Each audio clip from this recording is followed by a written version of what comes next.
우리가 이 땅에 살아가는 동안에 많은 사람들 우리가 함께 살아가고 있습니다. 많은 사람들은 이 세상에 살기 때문에 이 세상에서 내가 어떻게 좀 많은 것을 누리고 살까 하는 그런 생각을 가지고 많은 사람들이 살아갑니다. 그래서 많이 분주합니다. 그런데 많은 사람들 중에 예수 그리스도를 만난 사람들은 또 예수 그리스도에게 붙잡힌 사람들의 삶은 그 삶, 세상을 향해서 살았던 삶에서 계속 쫓아가지 아니하고 그 방향이 주님과 함께하는 방향으로 하고 있다 하는 겁니다.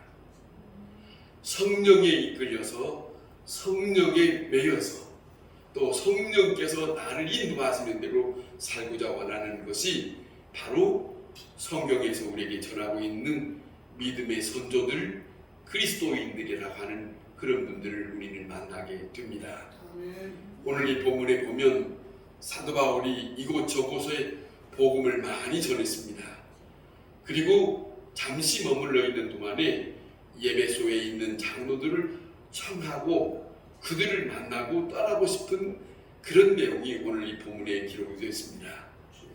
그 본문에 기록되어 있는 오늘 이 본문에 기록되어 있는 내용 속에서 바울은 그들에게 자기가 어떻게 했는지 잠깐 말을 하고 그 다음에 자기는 이제는 예루살렘으로 나는 갈 거다 하는 말을 전하게 됩니다.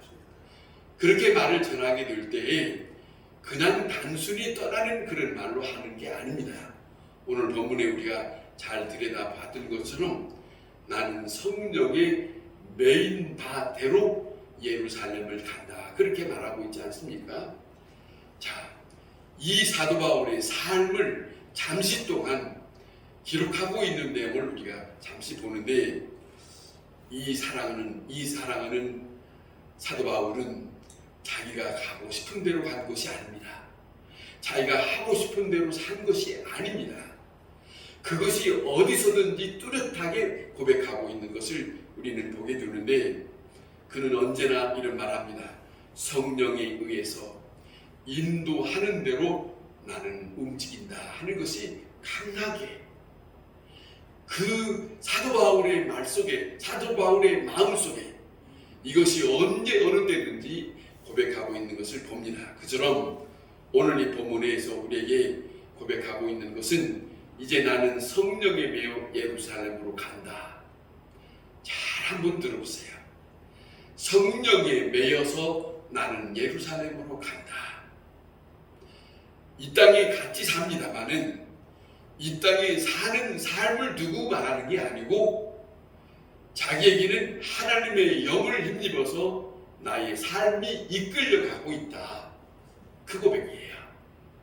그 고백이다 하는 말씀입니다. 이것은 이렇게 고백하는 것은 감상적인 것이 아닙니다. 특별히 확신으로서도 하는 말이 아닙니다. 무슨 말이냐면 자기는 분명히 하나님의 영에 붙들려서 확신 이전에 그분에게 붙들려서 그분에게 또 사도행전에 그런 말합니다. 자기가 포로되어서 내 의사와 상관없이 그분에 의해서 나는 이끌려간다. 그런 말을 고백하고 있다 하는 말씀입니다.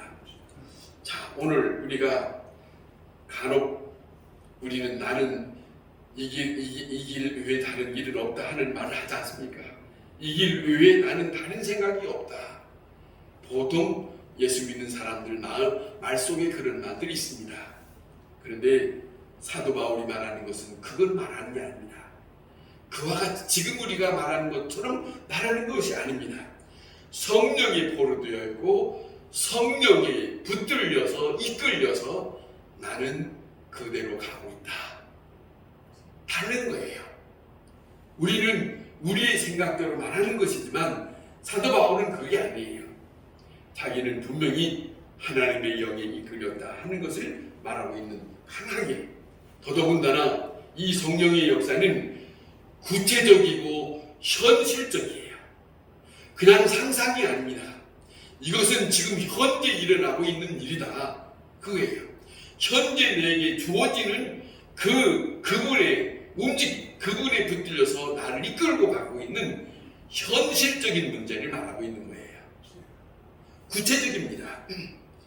자, 모든 사역에 성령에 이끌려 가고 있다고 하는 것을 하나하나를 그는 똑똑하게, 분명하게, 상상이 아니라 나에게는 이런 삶을 살고 있다. 부러울 정도의 삶을 산 거예요. 믿는 사람이라고 하면 이 사도 바울의 삶이 부러운 거예요. 저는 그런 생각합니다. 어찌하여 그렇게 분명하게 자기는 성령에 이끌려서 살고 있다고 하는 것을 그렇게 어느 어떤 것도 티끌 없이 당당하게 말할 수 있는 사람으로 살았나 부러운 모습입니다. 사도 바울은 이런 고백입니다. 전체적으로 보면 어떤 계획을 놓고 가는 게 아닙니다. 계획 없이 가는 거예요. 모든 믿음의 사람은 솔직히 말하면 내가 오늘 어떻게 살 것이고, 아니 내가 한 달 어떻게 살 것이고, 1년 어떻게 살 것이다 하는 많은 사람들이 계획을 짜고 교회에서 계획을 짜고 그것을 원하고 있지만은 사실은 하나님의 영에 이끌려 사는 사람은 그 계획은 아닙니다.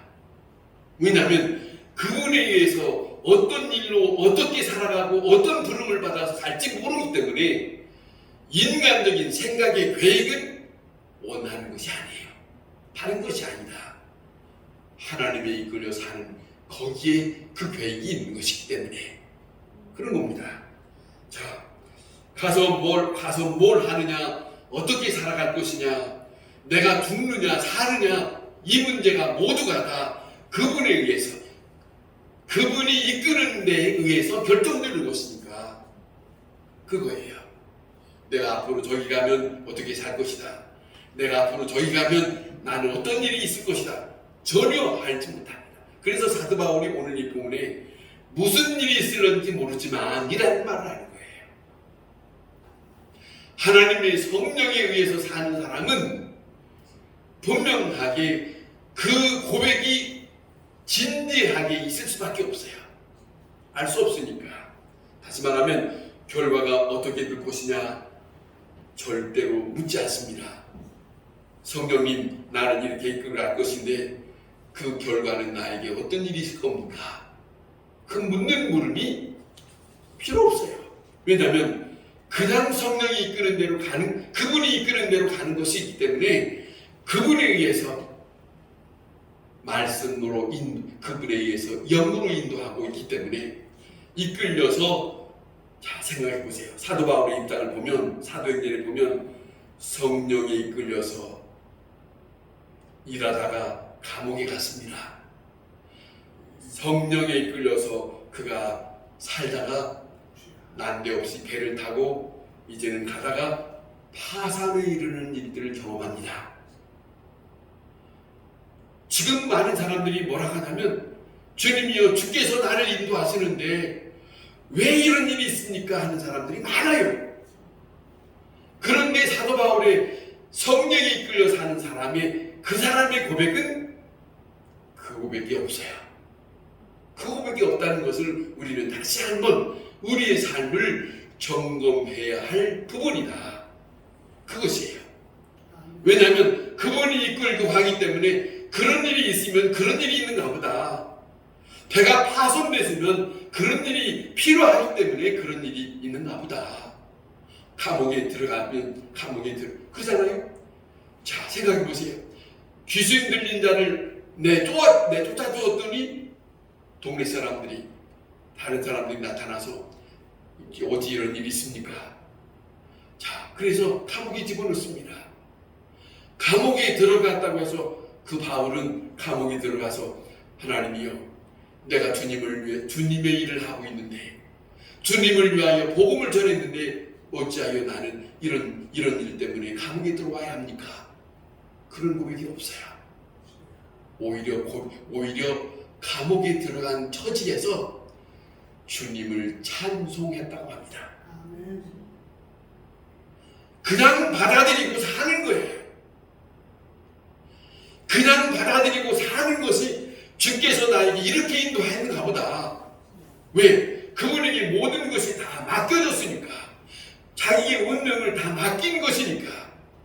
이게 그리스도인의 진실한 삶이다. 믿음은 말은 믿는다는데, 말은 성령의 인도하심을 받는다는데 상당히 불평하고 원망이 많지요. 그리고 사람들의 생각이 왜 이렇습니까? 이렇거든요. 그런데 아닙니다. 사도 바울의 입장에서는 그런 것이 없다는 거예요. 모든 행위가, 모든 일들이 성령에 이끌려 있기 때문에. 자, 왜 이러는 일이 있습니까? 왜 저런 일이 있습니까? 그럴 말조차가 할 수 없는 입장은 다른 게 아닙니다. 내가 마지못해서 한 게 아니에요. 내 모든 것은 그분에 의해서 하기 때문에, 그 믿음에 따라서, 그 바울의 믿음에 그거예요. 이끌리는 대로 살아가는 것, 다시 말하면 이끌려가는 대로 살아가는 것을 받아들이는 것이 바울의 믿음이에요. 우리의 믿음이 무엇인가? 그거예요. 다시 한번 돌이켜봐야 그런 부분이 있다. 그래서 바울은 말합니다. 내가 주를 섬겼노라 라고 하는 말합니다. 이 말씀에는 주님을 바라보고 주님을 사랑하고 주님을 위해서 살아갑니다. 그러나 이 모든 것이 다 성령의 역사로 인해서 되어진 것입니다. 그 말밖에는 없어요. 살아가는 동안이 그러지 않습니까? 고린도 후서에 보면 자기에게 병이 있다 하지 않습니까? 그 병이 있는 것 자체도 불평하지 않아요. 그것마저도 주님은 주님의 사람으로 살아가는 동안에 주께서 나에게 필요해서 주었는 겁니다. 그냥 받아들이는 거예요. 나에게 어떤 일이 벌어지든지 하나님 나에게 어찌하여 이렇게 가난하게 살아야 됩니까? 아니, 주님이 몰아간 대로, 주님이 이끌어간 대로, 이것이면 이것인가 보다 받아들일 수 있는 사람이 되어야 된다. 받아들이고 오히려 감사하고 찬송하고 어려운 처지가 된다 할지라도, 아니 원치 않는 몰매를 당했다 할지라도, 바울의 삶이 그랬거든요. 그런 삶이에요. 그 다음에 또 하나 이런 말합니다. 바울이 거리낌 없이 복음을 전했다라고 하는 말을 하는데, 이건 뭐냐면 거리낌 없이라는 말은 어떤 사람의 눈치를 보지 아니하고 자기에게 주어진 그분에 의해서 내가 할 일을 해야겠다는 거예요. 지금 믿는 사람들의 많은 부분은 사람의 눈치를 봅니다. 베드로는 그렇습니다. 내가 사람을 좋게 하랴 하나님을 좋게 하랴 당당합니다. 용기가 있어요. 왜 그럴까? 그건 다른 게 아니에요. 나는 누구에 의해서 살고 있는가가 분명한 자가 그렇게 말할 수 있는 거예요. 그뿐이에요. 눈치 보지 않아요. 주님의 일이기 때문에 사람의 눈치 볼 것 없이 성령에 이끌려 사는 사람이 무슨 사람의 눈치를 봅니까? 사람보다도 더 강하게 나와 함께 하시는 그분이 계시는데, 모세가 하나님의 부르심을 받았잖아요. 받았을 때 많은 생각이 있지요. 나는 지난날에 예굽 사람을 죽인 사람이고, 내가 그 바로 궁전에 들어가면 그 궁전에 들어가는 그 바로 왕이 나를 알아볼 것인데, 그런데 하나님은 아니, 상관없다. 내가 너와 함께 할 거니 너는 그 앞에 서라. 사람의 눈치를 보지 마라. 그 어떤 누구가 뭐라고 어떻게 대할지 상관없지 마라. 이게 하나님이 함께 임한 자의 태도야. 이 모습이라는 것이 분명하지 않습니까? 이것을 우리에게 전해주고 있습니다. 사도행전 4장 13절에 베드로와 요한이 담대하게 말합니다. 공의 앞에서 죽도록 매를 맞고 죽을지언정, 거기서 다시 석방에 나오면서도 이 사람들은 다시 또 끌려 들어갈 수도 있지 않습니까? 그런데도 불구하고 상관없어요. 담대하게 다시 소리를 외칩니다. 사람 상관없습니다. 내가 감옥에 들어가든 내가 당신들한테 매를 맞든 상관없이 나에게 함께 하시는 성령의 인도하심이, 하나님이 함께 하시는데 죽음인들 무슨 상관이며, 내가 너희들에게 엄청난 매를 맞은들 무슨 상관이냐? 상관없어요. 우리에게 이 믿음이 필요해요. 이 믿음이, 그러잖아요. 이것이 우리에게 부러운 마음이 필요해요. 바울에 대한 믿음의 부러움, 그렇게 살았나 보다, 이게 아닙니다. 얼마나 그의 믿음이 하나님 앞에 아주 또렷하게 살았나, 이거 말입니다. 자, 생각해보면 그의 체험은, 그의 확신은 다른 데 있지 않습니다. 하나님의 영에 이끌려 사는 사람. 자, 사도행전의 7장인 스데반이라는 사람이 많은 유대인들이 모여있는 그 공회 앞에서 소리를 칩니다.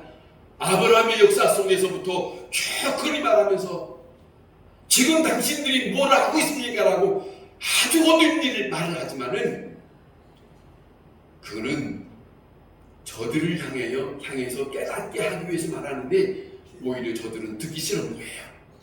그러니까 스데반을 향해서 돌을 들어서 던지지 않습니까? 그런데 스데반은 돌에 맞아 자기 몸이 투성이가 되지, 살점이 튕겨지고 피가 나고, 자, 눈이 맞아서 어떻게 될지 모르지만은 상관없습니다. 그 스데반의 모습은 천사의 얼굴과 같다. 어떻게 그럴 수가 있어? 그런데 그 속에는, 성경에 기록된 데 보면 그의 마음속에는 하나님을 알고 있어요. 하나님의 영이 있어요. 하나님의 뜻이 있어요. 그 속에는 하나님의 마음이 있어요. 그래서 돌로 치는 자들 향해서 저들을 용서하여 주옵소서. 여유가 있습니다. 여러분, 믿는 사람은 여유가 있는 거예요. 그래야 얼굴이 천사와 같이 빛날 수 있는 거지. 여유가 없으면 어림도 없지. 맞아 죽으면서 저 사람 지금 마음이 뒤틀려졌는데, 여러분, 정말입니다. 믿음의 사람들의 삶을 우리에게 성경에서 많이 보여주고 있어요. 사도 바울의 고백을 들어보세요. 내가 지금 성령에 이끌려 예루살렘으로 가는데 무슨 일을 만날지 내가 알지 못하노라. 알지 못하지. 다시금 말하면 지난날처럼 결박이 있고 핍박이 있을 수 있습니다. 그러나 고난이 기다린다고 하는 것도 알고 있습니다. 그러나 그거 말고 다른 일이 있을지, 무슨 일이 있을지, 그건 말하고 있는 거예요. 그러나 상관이 없다. 무슨 일이 벌어진다 할지라도 상관이 없다. 주께서 나를 이끄시는 대로, 그것뿐이에요. 그곳에 가서 다른 사람이 나를 향하여 돌팔매를 지를지, 그곳에 갔을 때 나에게 어떤 죽음이 닥쳐올지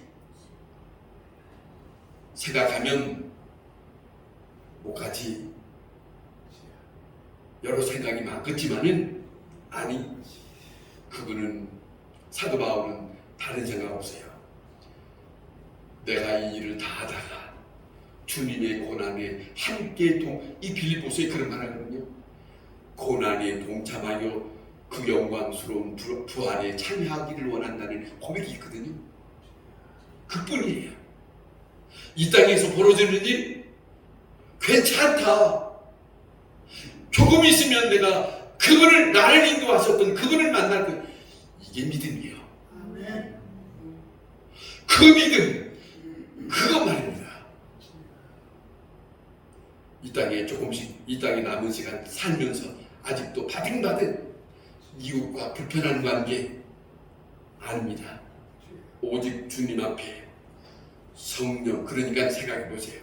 사도 바울이 이 땅에 성령에 이끌렸다고 하는 이 말씀과 오늘 많은 믿는 사람들이 적지 않게 점치는 사람들을 찾아간답니다. 아멘. 주여. 아멘이라니. 아닙니다. 권사니 뭐니 점치는 사람 살아가서 내 아들이 어떻게 됩니까? 우리가 어떻게 될 것입니까? 점친답니다. 그런데 다시 말씀드립니다. 오늘 전해드린 것처럼 성령은, 그분의 영은 내 앞길을 말해주지 않아요. 그냥 이끌고 가는 분이에요. 사도 바울이 그렇게 주님의 일을 위해서 애썼지만은 그에게 앞에 너희가 어떤 일이 있을 거다? 없어요. 그러니까 한 말이에요. 무슨 일이 있을지 나는 알지 못하지만 이분은 분명히 성령과 함께 사는 사람인데 그러면 무슨 일이 있을지 말 좀 해주세요. 없다니까요. 성령은 점치는 영이 아니란 말이에요. 자, 이것이 분명치 않으니까. 다만 성령의 충만이란 말은 여러분 성경이 듣기도 하고 성령의 충만 얘기를 많이 하는데 충만이란 말이 다른 말이 아닙니다. 알기 쉽게 말씀드리면 그분에 이끌려 사는 건데 많은 기독교인들이 성령 충만 해주세요. 말은 그러는데 이끌려 살지를 못해. 안 해. 그분에 의해서 이끌려 사는 삶이에요. 어떤 일을 당하든지 어떤 일을 만나든지. 자, 성령 충만해가지고 한평생을 살아가지만 예루살렘으로 가라 하는 것까지 알겠지만은 가서 무슨 일이 있을지 나는 알지 못한다. 자, 그러나 생각해 보세요. 복잡하게 생각하지 않습니다. 환난이 기다린다 알아요. 그러나 무슨 일이 만날지 알지 못합니다. 모르지만 갑니다. 어떤 일을 당할지 모르지만은 머뭇거리지 않습니다. 이게 성령이 이끌려가는 사는 사람의 모습이다. 내가 생각하지 않아요. 내가 왜 이를 가면 어떤 걸까 머뭇거리지 않아요. 보세요. 저 앞에 이 유대인의 조상인 아브라함에게도 이삭이 좀 컸을 때 하나님이 그러지 않습니까? 내 아들 이삭을 모리아산에 바쳐라 했을 때 지난날까지 하나님과 함께 살아왔거든. 이제는 많이 생각해보면 안 될 줄 알거든. 그러니까 자기 아내 사례하고도 상의한 바 없이 아니 이삭을 자기 아들 데려갈 이삭까지도 서로 주고받는 얘기도 없이 아들아 땔감을 준비하고 나와 함께 가자. 왜요? 하나님께서 제단을 쌓으라 하니까 예 아버지가 가자면 같이 따라가지요. 그뿐이에요. 하나님이 원하시는 대로 사는 것이 하나님의 사람입니다. 그걸 보고 하나님께서 기뻐하셨고 그 이삭을 죽이지 말라고 하고 미리 예비해둔 순항을 하나님이 거기서 여호와 이르라고 하지 않습니까? 미리 준비했다고. 아브라함의 믿음을 보시고 믿음은 성령에 이끌려 간 사람들에게 하나님은 그 믿음을 보시는 거예요. 믿음. 하나님은 거기까지 하나님이 원하시는 데까지 사는 것을 보시고 그 다음에 그에게 준비된 것을 허락하십니다. 그걸 그냥 잊지 말아야 됩니다. 여러분, 우리는 그리스도의 영, 진리의 영, 자유의 영, 그리스도의 영에 포로되어서 충만한 삶을 살기를 사모해야 합니다. 사실 그런데 그분에 붙들리면 자유는 없습니다. 왜? 오직 그분에 의해서 가야 하기 때문에. 그렇지 않습니까? 그걸 알아야 돼요. 내게 이제는 선택권이라는 건 없어요. 내가 무슨 말을 해야 할 그런 조건도 없어요. 그래서 사도 바울이 늘 그런 거예요. 나는 그리스도의 종. 그리스도의 종. 편지마다 그런 거예요. 나는 그리스도의 종입니다. 그 종이라는 말은 그냥 하는 게 아니에요. 인정하는 거예요. 나는 나의 삶이 아니고 그분에 의해서 사는 사람이기 때문에 나는 그분의 종이다라는 말을 인정하는 거예요. 아멘. 그것이 그리스도인이에요. 믿는다고 하지만은 많은 사람들의 믿음은 나는 그분에 의한 삶을 살고 있다라고 하는 것까지 있느냐? 그것이 문제죠. 오직 성령의 인도하심대로 살아갈 동안에 우리의 생각과 우리의 그 어떤 마음도 허락하지 않는다.